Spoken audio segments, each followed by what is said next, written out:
ከመቼ ነው ያመለጠን? ተረጋጋ በቃ ቤት እንግባና እዛ ሲመጣ ጠብቀን እናወራዋለን። መምጣቱ አይቀርም ቤት። አዎ ኪራ፣ እሱን መከታተሉ ጥቅሙ ምንም እየታየኝ አይደለም። ቤት ገብተን ብንረጋጋ ይሻላል። እሺ ግን እናንተ እየተረዳችሁኝ አይደለም። እኔ ውስጥ የሆነ ነገር እየነገረኝ ነው። ኪራ ይኸውልህ፣ ለማሰብ እኮ መጀመሪያ ጭንቅላት መረጋጋት አለበት። በቃ ቤት እንግባና እናውራ።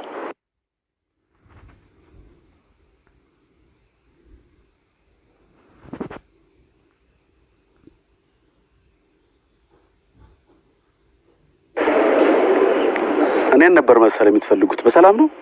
ቆይ አሁን በዚህ ጋር ታጥፋል ነበር እንዴ? እንዴት ነው ከዚህ የመጣው? ከምነግርህ ይልቅ በየትኛው መንገድ እንዳለፍኩ ባሳያ አይሻልም ነበር? አንተ ማነህ? አንተን እንኳን አውቃለሁ ሙሽራው። አልገባኝም። እንዴት ልታውቀኝ ቻልክ? ሰርግ ላይ ታድሜ ነበር። ያለም ያርገው ብያለሁ።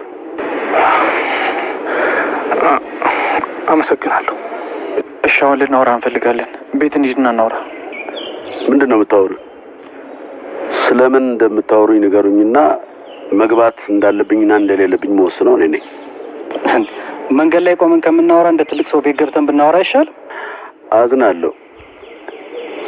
እኔ በላይ እንጂ ማገኛችሁና ማወራችሁ እናንተ ስትፈልጉኝ አይደለም። ይሄ ነገር ግን ትንሽ አልበዛም? እንደ እንግዲህ እኮ ላከብረ እየሞከርኩ ነው።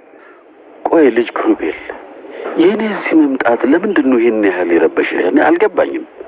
አላውቅህም እኮ በኩል ሌሊት ነው ቤት የመጣው። ነገር የለም። እኔ ምን አውቃለሁ ብለሽ ነው ምሩዬ? ምን ማድረግ እንዳለብኝ ራሱ እኮ ግራ ገባኝ። ግን ብቻ አባ ከሄደ በኋላ መሆኑ ራሱ ተመስገን ነው። እሱስ ልክ ነሽ። እንኳን እሳቸው ከሄዱ በኋላ ሆነ እዚህ ቢኖር ዋስ ይረበሹ ነበር። ደግሞ እኮ ምሩዬና ጽናት ሊና ሆኖ የሰውየው የአቶ በላይን ሻንጣ እየፈተሹ ይገኛሉ ማለት ነው። ሻንጣውም እንግዲህ ተፈትሾ ሳለ ለምንድን ነው ሻንጣዬን የምትፈትሹልኝ ብሎ ሲል አቶ በላይ እኛ እኮ የፈተሽ ነው ትንሽ ሽታ እንዲገባና ትንሽ ሽቶ ነስነስ ልናደርግ ነው እንጂ ለሌላ ነገር አይደለም፣ ንፋስ እንዲገባበት። አዩ መስኮቱንም እኮ ከፍተናል እያለች ሊና እየተናገረች ትገኛለች ማለት ነው። ከዛ በምናገኘው ነገር እንግዲህ በዛ መረዳት እንችላለን እያለች ትገኛለች። ሊናም ደግሞ ጽናትም እንዴት እንደዛ እናደርጋለን ብላ በሳቅ ጽናትም ብሩዬን በሳቅ እንትን ይላሉ ማለት ነው። ብሩዬ እንግዲህ ስትስቅ ያምርባታል ማለት ነው። ሁሌም እንደዚህ ይመርብሽ እንላለን።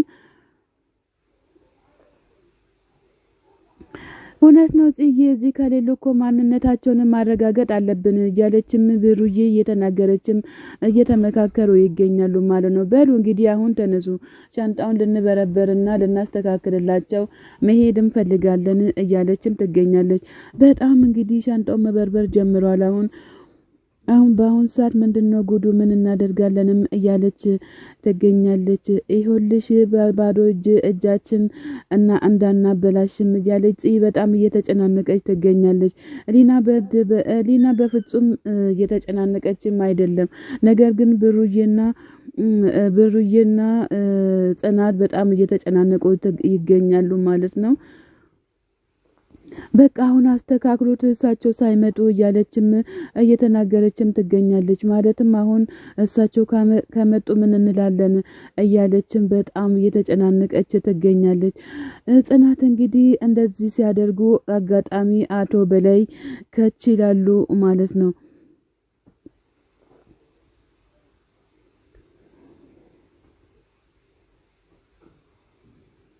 ምን እያደረጋችሁ ነው ደግሞ ሻንጣዬን ብሎ ሲሉ አቶ በላይ ሊና ምንም ያደረገው ነገር የለም እያለች በትህትና ትመልስላቸዋለች ማለት ነው። ጽናትም ደንግጥ ትልና እንግዲህ ጽናት ድንጋጤዋ ጥሩ አይደለም። ነገር ግን ሁሉም ነገር ይስተካከላል ብለን እኛም ተስፋ እናደርጋለን ማለት ነው። አዎ ትክክል ነሽ። መስኮቱም ክፍት ነው። እንግዲህ በዚህ ማስተካከል ይቻላል። ጋሽ በላዬ ደግሞ ሰው አያምኑም እንዴ እያለች ሊና በጣም እየተናገረቻቸው ትገኛለች። በጋሽ በላይ መለስ ብሎ በሉ እንግዲህ እኔ የእናንተን ሴራ አውቃለሁኝ ከዚህ ጋር ዞር በሉ እያሉም ይገኛሉ። ደሞስ ለምንድን ነው በክፍሌ ገብታችሁ እንደዚህ አይነት ነገር የምታደርጉት? በሌላ ጊዜም የሰው ቦርሳ ዝም ብሎ አይፈተሽም ብሎ እሳቸው መለስ ብሎ እንግዲህ በትትና ይመልሳሉ ማለት ነው። በሉ ውጡ ከክፍሌ ብሎ ያሰጧቸዋል። እሺ በቃ እያሉ እነሱም ከክፍላቸው ለመውጣትም እያሰቡ ይገኛሉ። እንግዲህ ጽናት በጣም ፈርታ ቢሆንም ሊና ደግሞ ያው ድፍረት አድርጋ ሻንጣቸውንም ፈትሻ ጨርሳለች ማለት ነው። ያው በዚህ አጋጣሚ ሻንጣቸውም ስለተፈተሸ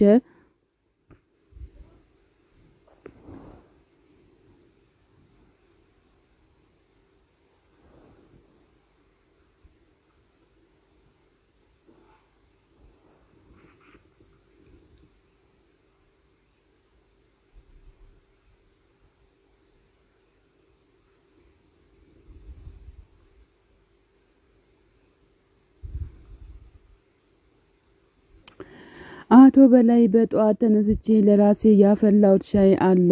እናንተ ምን ፈልጋችሁ ነው? ሁሉንም ነገር ከጨረስኩኝ በኋላ ነው እንትን የሚለው የምናገረው እያሉ ይገኛሉ ማለት ነው። እንግዲህ በጣም ደስ በሚል ሁኔታ እሳቸውም እየረበሹን ይገኛሉ ማለት ነው።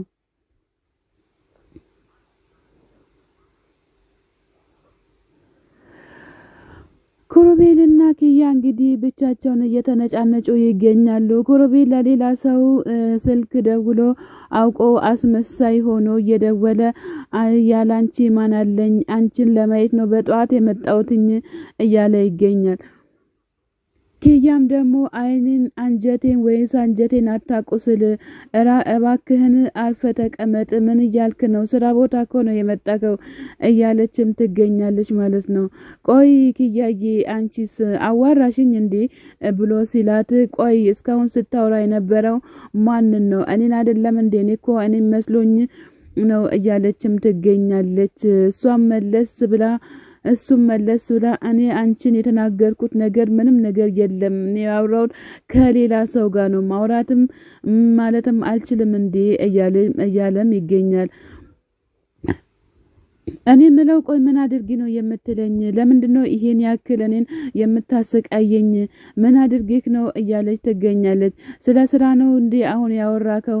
ለስራ ነው እንዴ የመጣከው ብላ ስትለው፣ አዎ ለስራ ነው የመጣከው፣ መፍትሄ አይደል እንዴ በስራ ላይ ቁጭ ብዬ ከሰው ጋር ከሌላ ሰው ጋር ማውራት እያለ በጣም እሷንም እያበሳጫት ይገኛል ማለት ነው። በበኩሉ እሱ እየተበቀላት ይገኛል። እሷ ግን በፍጹም አላወቀችም እንዴ ምን ማድረግ እንደሚቻለም አልታወቀም ማለት ነው። እንግዲህ በበኩሏ ይሄ መስሪያ ቤት ነው እንጂ የጨዋታ ቦታ ወይም የቀልድ ቦታ አይደለም እያለች ትገኛለች ማለት ነው። ሄኖክም ከኔ ጋር እንዳትቃለጂ ብዬሽ ነበር፣ ነገር ግን ምንም ነገር ማድረግ አልቻልሽም እያላትም ለኪያ እየተናገራት ይገኛል ማለት ነው። እንግዲህ አቶ አባተ ሻያቸውንም እየጠጡ እዚህ ጋር እና ኬራን እያሰቃዩ ይገኛሉ ማለት ነው። አቶ አባተ ግን በስተመጨረሻ ትክክልም አልሰሩም እንላለን እኛም። ኬራም አቶ በላይ እየጠበቅንክ ነው፣ ለምንድነው የማትናገረው? ምንድነው ችግርክ? አባቴን እንዴት አገኘከው? እንዴትስ ከሱ ጋር ጓደኛ ሆንክ? እያለው ኬራ ለአቶ አባተ እየጠየቀው ይገኛል። አቶ አባተን ጽናት አንቺ እንደሱ